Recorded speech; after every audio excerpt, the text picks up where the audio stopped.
And last but not least, you will talk about Trap. Unfortunately, I did not get around to watching it. And for me, it was either this or Borderlands as far as me watching a film theatrically this weekend. But unfortunately, there was some borrowed stuff in Arima, so I didn't. And transport would have been a pain for me, so I just didn't bother, right? But yeah, my choice if I had a choice by gun if I was put on gunpoint and I had to choose between Trap and Borderlands, it would have been Trap, right? But here's the thing, right? Not too big on M. Night Shyamalan's run of films, I would say, for the past, decade or so. He's somebody who for a lot of people, that's burned on your own reputation. And, well, the low point was probably, the last Airbender. Boy. Which made it to my top 10 list of worst movies of the past decade, right? Top 10 worst movies of the past decade, of the 2010, sorry, right? But yeah, boy. And even with his comeback, if you will, with The Visit, I think that's his name. I can't really call it a comeback, but, it's few days, we getting competent films again from him, right? Yeah, I thought so too, and then I watched Old Boy, and I was like, "Hoss, what?" I'm in the camp that kind of defends Old, kinda. But I really thought Visit was good, okay. Then he did what do you call it? He's kind of coming back with the sequel to Andy Wells. Right. Split. Yes. Split, right. And then Glass. Glass was ass. Glass was ass. I can't believe Glass was ass. Glass was especially disappointing, given the timing of it. Like, what made Glass especially disappointing is that the original Unbreakable, right, was a great commentary on not only comics but comic book movies at the time. Yes. Because, when it came out, this was right before Spider-Man came out. Yeah, it was 2000 it came out. 2000, yeah. Exactly. So it was right before a tipping point of comic book movies coming into it. So he had an interesting commentary to say about these stories ahead of time. He was ahead of the curve about how we're going to receive these movies and how they're going to become these mega successes, going forward. And so I thought him coming out with Glass in that time, right after Endgame, around the time of Endgame, was like the perfect time to talk about, the last 20 years of that filmmaking and the wave of that. And for him to do what we got what we get, it's like, dude, you had a chance to give something brilliant as a brilliant, meta commentary on the discourse or something like that, and he just blew it. The first film did that, nailed that, and he just decided to expand the universe in this clumsy way, and none of it worked. None of it worked. So I'll wrap up my preamble here, right? So I'm saying all this, right, because I could have watched Knocked at the Cabin. There was actually a day where I had nothing to do, and I was actually in town. And fun fact, right? So that's true story. IMAX, as in Cinema One, I actually had this deal where I think you could have paid $20 a ticket, and they had 4 or 5 films you could have watched on that day. And I could have watched Knock at the Cabin because it was out there. But I was like, but M Night, let me down so much times. So I was like, nah, boy. And then you told me that you actually enjoyed it, except for I thought it was good. I mean, even though he changes a lot of the story, the actual source material. The core, it seemed to be in fact, it seemed to be the opposite message of the source material. But because I'm not super attached to the book, in that sense, I'm like, all right, you do your own thing and it's fine. People who otherwise people have these arguments. I'm not there for that argument, to be honest, right? So it's fine. Yeah. But other than that, I enjoyed Knock at the Cabin. I thought it was pretty good. Yeah. For what it was trying to do. Yeah. Right. So a couple more things, right? So I was surprised actually earlier this year when we got the first trailer for a movie called The Watchers, right? I still haven't seen it, right? But this is actually the debut feature from M. Night's daughter, Night Shyamalan, right? I still haven't seen it. This is his oldest daughter, right? Yeah, I think. Right. I because don't really his know second daughter is in this, I think. Okay, then right. But I heard the show was kind of trash, and then I didn't see this. Even worse though, it came out a month, about less than a month, I think, on VOD. So I was like, oof, God, wow, okay. But I did like the trailer. I like how weird and unsettling that trailer was. That trailer actually was well done, right? But that's the problem with Shyamalan, with Shyamalan's, I guess, right? Shyamalan, whatever it is, right? Yeah, they sell you on the concept, they sell you on, this on the trailer, and this can be real cool. But you see, is nah, not really, right? So when I saw Trap, I was like, but this looking cool, right? It's a killer, serial killer, I assume, right? And he was in this concert, but the police after him, and he had to get out, and it's like, Right. but it's All of that during is fine, concert, and it could be in real time, kind of, or at least in the duration of the concert itself. It's like, all right, this looking cool, right? But I was hearing through the grapevine some iffy things about it. I was like, again, it was either this or Borderlands. So I was going to give the movie a chance, but life got in the way, right? But anyway, Ricardo, as somebody who defends old and actually enjoy Knock in the Cabin, take it away. What was Trap about? What was Trap about? And how was it? Yeah.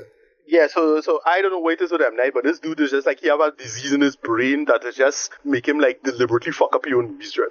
Because this thing was going so good until the last 15 minutes. Like, bro, you didn't need to do this, Dread. Bro, what is it, Dread? Like, question. Is it the infamous, it's a twist thing. Is it that? Right, it have no twist really in this one, right? It have no twist. There's a kind of a reveal, and then it becomes a slightly different movie at that point, halfway through the film. But there's no twist per se, like not really, right? It's just, the twist is he's the villain. Like we know this from the trailer. It's already revealed ahead of time, right? So it's more the Hitchcock, you know all the information, but you just want to see how it plays out and how they're going to solve the problem, right? You don't have no new information or twists or anything like that. We learn something about the main character. So this is Josh Hartnett as Cooper. He's this, right, so it's revealed that he is somebody called the Butcher, right? This infamous serial killer who particularly nasty serial killer who just like cut up his victims, and you have a whole you learn he has a whole philosophy as to why and how he's the way he is, and then you learn why he's the way he is involving his mother, and it's all of that. They don't get super deep into that, but like it's just there to inform the character, and he's just like a nice guy who just have a family and so on. So, but then he's turned out to be this really really terrible person, and nobody will ever detect it because only like his mother will know because they'll pick it up from since a child, right? And that's the reason why he's the way he is. That all is the plotline. The entire thing is through this concert. So why it's through a concert is because the police got information that he would be at the concert. And because he bought tickets to this particular concert, so what they do is they inform this star, the main megastar, played by M. Night's real daughter. And well, actually M. Night makes a cameo in this, and it's a pretty good cameo because it gets you. Where M. Night's real daughter is informed that thing, and then they set the entire concert up to trap the guy. So no matter what he does, he can't get out. No matter what, you'll see him. They'll catch him now. They have some workable information. They know the right questions to ask to catch him in terms of his personality. Because they through this, I forget the woman who's the expert. This woman who's this expert kind of peg him now, like really peg his psychology. So they know the right questions to ask, and they get a bunch of like accurate information that he only knows after the fact. So they really was on to him. And that's the whole thing. So he was there with his daughter. His daughter had some traumatic event, something involving another girl. It wasn't like a big deal, but it becomes it's just a little small thing later. And so on and so forth. And basically, the entire thing is him having to basically do an evil Jason Bourne, kind of way, and having to solve the problems after the fact. And they do that. Kid Cudi makes an appearance. He has a cameo in this, which is kind of funny, but it's just a kind of dumb cameo. They really do much with it. And then, I forget the girl's name, what is my Lady Raven or something like that? I see the pop star's name. She's like a kind of Taylor Swift, but kind of like Tyler kind of thing going on right now. It's very concurrent in terms of like what the pop star nature of the character is. But what you find is that she's part and parcel of the narrative because they were talking to her about the serial killer, right? So even though she's not directly connected to it in any way, the police and everybody was filling her in to how to catch a fella now. And slowly but surely it becomes all of that, and he gets himself into the space. So they couldn't find him, but they know what he would be like if they get close enough to him to locate and know what it is, to ask him the right questions. And then it reaches a halfway point. And it actually becomes genuinely interesting at that point. So before it was just him having to solve problems. And a lot of it is implausible. Let's be clear about it. I thought a lot of this was implausible. I felt a lot of the dialogue was kind of weak too, because I felt if it was played a little more grounded, it would have really worked. But but I was still enjoying it, for its silliness and the implausibility of certain things. Like there's a part with a trapdoor and him talking to the daughter, and the daughter like, yeah, what the fuck are you talking about, Jude? And so on and so forth. But they play out how he should get from point A to B, how him having to keep ahead of the police one step ahead. They do all of that, like him having to grab something. And again, all of these things I find was slightly implausible because like certain people would be like, no, why would you Why would somebody not pay attention to this person here if they're so serious about this thing? And so on and so forth. But all that was fine. All that was going fine. Until, the movie comes to a part with involve. All I'll say is a scene involving a piano. Right? That's all you need to know. Not going to spoil it. But that's where the movie takes one turn and then it takes another bigger turn. And when it gets to that point, that's when it just becomes, sorry, say it, really ridiculous. Like, it's just like, how we get out of that? How we get from here to here? There's some teleporting abilities. What's going on here? And it's a real shame because if they ended it at a certain point, it would have been perfectly fine. I wouldn't say that M. Night is back or anything like that, but it would have been fine. Like, if they just ended it at a certain part, that's all you need to know, just a garage. If they ended it there, fine. But then they decide to go a little further, and it's like, alright, you can end it here. They still don't do it. And then they have a whole extra scene, and then that's when it gets to the end, it's like, well, this is just dumb, though. And they only do it just to, like, give, I suspect they only do it just to give this certain character more to work with.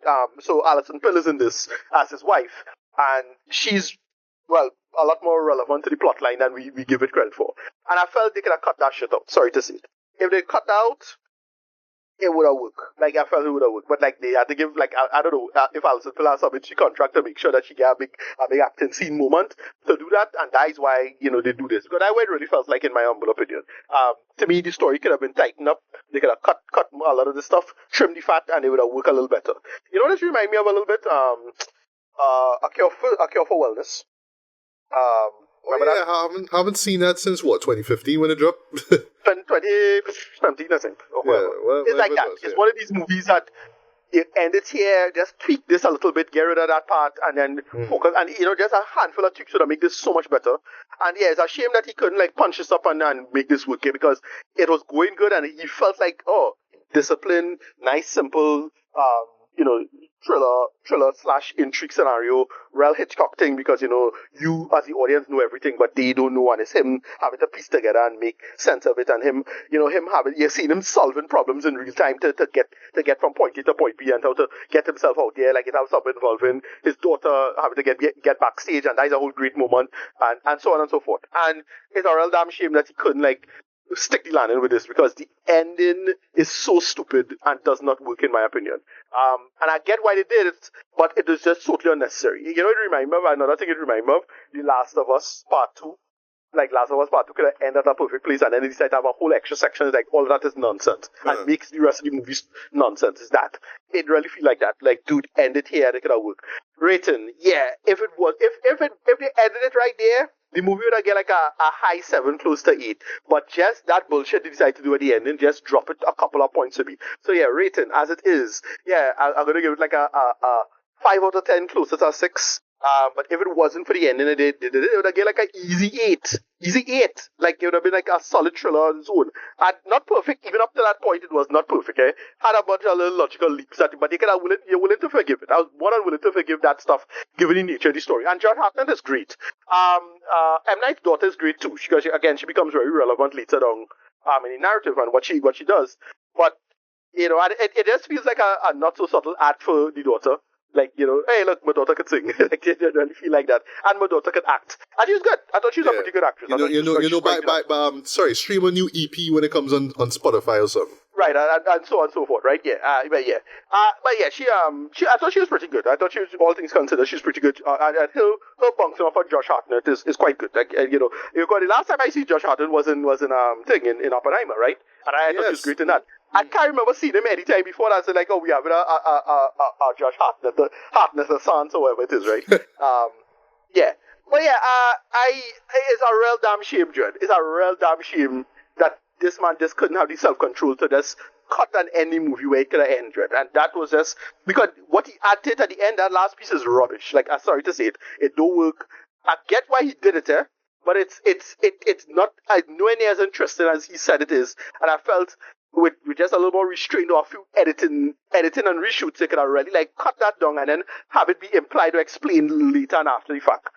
I get that, but in my opinion, it feels like it's a lazy expo dump, and it don't work at all. Sorry, it just don't work at all.